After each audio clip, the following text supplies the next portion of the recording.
Hello everyone.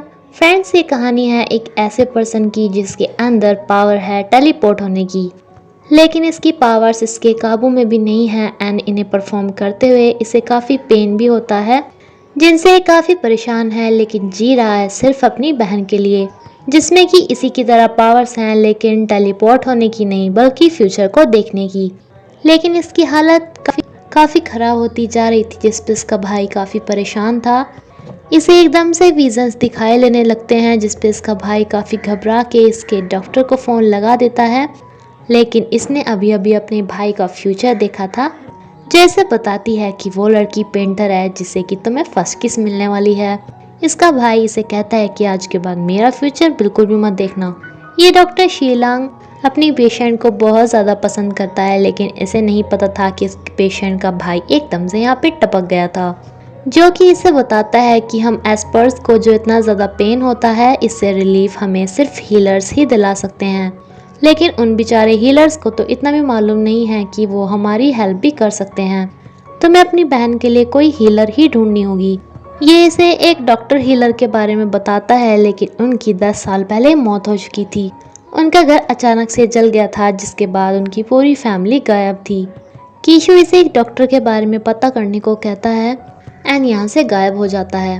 ये फिर से इसकी बहन की फ़ोटो देखना स्टार्ट कर देता है, लेकिन इसका भाई फिर से टपक गया था, जो इसे कहता है कि मेरी बहन से ना दूर रहा करो। इसकी बिजनेस पार्टनर इसे जल्दी से ऑफिस में बुलाती है, लेकिन इसका अपनी पावर्स पे काबू नहीं रह पाता, जो इधर से उधर टेलीपोर्ट हो रहा था। एंड ये एक पेंटर के पास आके रुकता है, जिसका पेंट इसके मुंह पे लगता है एंड ये नीचे गिर जाती है। इसे अपनी बहन की बात याद आती है कि इसे एक पेंटर से किस मिलने वाली है, इसलिए खुद से इसे दूर रखता है एंड इसे पता चलता है कि ये इसकी कंपनी की नई पेंटर है। शुआंग जिस जगह पे रेंट पे रहती थी, इसे पता चलता है कि एक और बंदे ने यहीं पर ही रहना स्टार्ट किया है, जो कि शुआंग को पहले से ही जानता था। ये इसे हेलो हाय तो करता ही है, लेकिन इसके रूम में इसके लिए खाना भी लेकर आता है एंड साथ में से अपना फ़ोन नंबर भी देता है कि अगर तुम्हें किसी भी चीज़ की ज़रूरत पड़े तो मुझे कॉल कर देना। अगले ही दिन शुआंग को पता चलता है कि एक आदमी जो कि काफ़ी टाइम से इसका पीछा कर रहा है, वो इसे ढूंढते हुए यहाँ पर आ गया है। अब ये अपने उसी पड़ोसी पे फ़ोन करती है जिसने इसे नंबर दिया था। इसकी हेल्प की वजह से ये अपने आप ऊपर चढ़ जाती है एंड इस आदमी को यहाँ पे कोई भी नहीं मिलता। दरअसल ये शुआंग के पापा थे, लेकिन शुआंग घर से भागकर यहाँ पर रहने लगी थी बिकॉज इसे आज़ादी चाहिए थी। एंड दरअसल ये बंदा जिसने इसकी हेल्प की थी, ये इसका बचपन का दोस्त था। शुआंग के पापा इसे हमेशा घर में बंद रखते थे, सो ये वहीं से इसके साथ खेला करती थी एंड आज ये बात जानने पे ये इसे काफ़ी अच्छे से ट्रीट करती है। कीशन का ये डॉक्टर उस हीलर के बारे में पता कर रहा था जिसकी एक घर में जलने से मौत हो गई थी। कहीं से इसे उस घर की फ़ोटो मिल जाती है, जो कि ये कीशन को दे देता है बिकॉज कीशन के अंदर एबिलिटी थी कि ये फ़ोटो देखकर ही वहाँ पर पहुँच जाता है। लेकिन यहाँ पहुँचते ही इसका सर बहुत तेज़ से घूमना स्टार्ट कर देता है एंड ये घर वाली जगह इसके लिए किसी डेंजर एरिया से कम नहीं थी। अब ये दोबारा से सर चकराता हुआ इधर से उधर टेलीपोर्ट हो ही रहा था कि इसकी शुआंग के पास जाके उससे किस हो जाती है। यहाँ के बाकी स्टाफ मेंबर्स भी यहाँ पहुँच चुके थे, लेकिन इन दोनों को तो जैसे इनसे कोई मतलब ही नहीं था। एंड ऊपर से शुआंग के बाल भी इसके बटन में अटक जाते हैं, जिन्हें अलग करने के लिए शुआंग इसके शर्ट का बटन ही काट देती है। अब जाके ये नोटिस करता है कि यहाँ पे पूरी पब्लिक इनकी पिक्चर देख रही थी। जिन बंदों के पास ये पावर्स होती हैं उन्हें एस्पर कहा जाता है, लेकिन पावर्स के साथ उन्हें पेन भी बहुत होना था। भगवान को उन पर दया आई, इसलिए उन्होंने हीलर्स को भी बनाया एंड देन उन हीलर्स को भी प्रोटेक्ट करने के लिए गार्जियंस को। एंड शुआंग का ये फ्रेंड एक गार्जियन ही था, जिसके पापा ने ऐसे ये बोलकर ये ड्यूटी की थी कि मैं अपनी ड्यूटी नहीं निभा पाया, इसलिए तुम निभाओ। कीशन की बहन ने भी अपनी भाई की एक किस देख ली थी, जो कि इस बारे में डॉक्टर को बताती है। लेकिन तभी यहाँ पर कीशन आके डॉक्टर से कहता है कि जब मैं आ नहीं था तो तुम्हें घर पे आना ज़रूरी था क्या। डॉक्टर इससे पूछता है तुम अपनी किस के बारे में तो बताओ। तो ये इसे बताता है कि जब मैंने उसे किस की थी ना, तो जो मेरा इतनी तेज से सर दर्द होता है ना, वो एकदम गायब हो गया था एंड उस टाइम मुझे ऐसा लगा जैसे सब कुछ रुक गया है, कहीं वो भी तो एक हीलर नहीं है।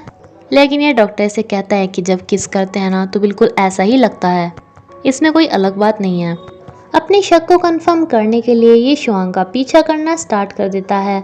शुआंग को भी ये बात नोटिस हो जाती है कि इसका बॉस इसका पीछा कर रहा है, इसलिए एंड में ये भी इससे पूछ लेती है कि तुम्हें हमारी फर्स्ट किस में मुझसे प्यार हो गया क्या, जो तुम मेरा पीछा कर रहे हो। लेकिन ये इसे कहता है कि नहीं, मैं अपना बटन लेने आया था। यहाँ पे इसका फ्रेंड भी आता है जो कि कीशुन को अजीब तरीके से देख रहा था। कीशुन की बहन को आज एक सपना आता है जिसमें इसने अपने साथ एक लड़के को देखा था जिसे इसने पहले भी देखा है। एनी काफ़ी खुश होकर इसकी ड्राइंग बनाना स्टार्ट कर देती है। शुआंग कभी कॉलेज में भी नहीं गई थी, बट फिर भी इसका बॉस इसे एक प्रोजेक्ट पकड़ा देता है जो कि वही घर था जिसकी फ़ोटो के साथ ही वहाँ पर टेलीपोर्ट हुआ था। ये यहाँ पे इनसे बात कर रही थी कि इसे ढूंढते हुए इसके पापा यहाँ पर आ जाते हैं।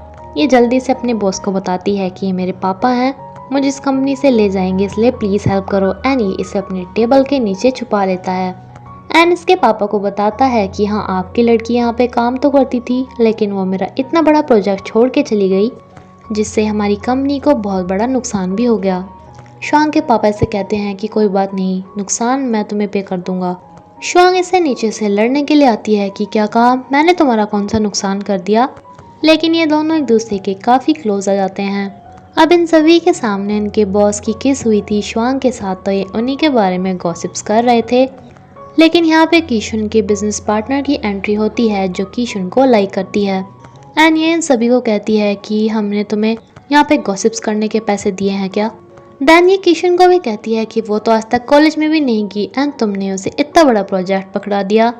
लेकिन कीशुन इसे कहता है कि उसके आइडियाज़ काफ़ी अच्छे हैं। शुआंग के पापा मार्केट में जाके एक ऐसी पेंटिंग ढूंढ रहे थे जिसमें एक लड़की ने वाइट ड्रेस पहनी हुई थी एंड पहाड़ों के पास वो खड़ी थी, लेकिन इसे कहीं भी वो नहीं मिलती।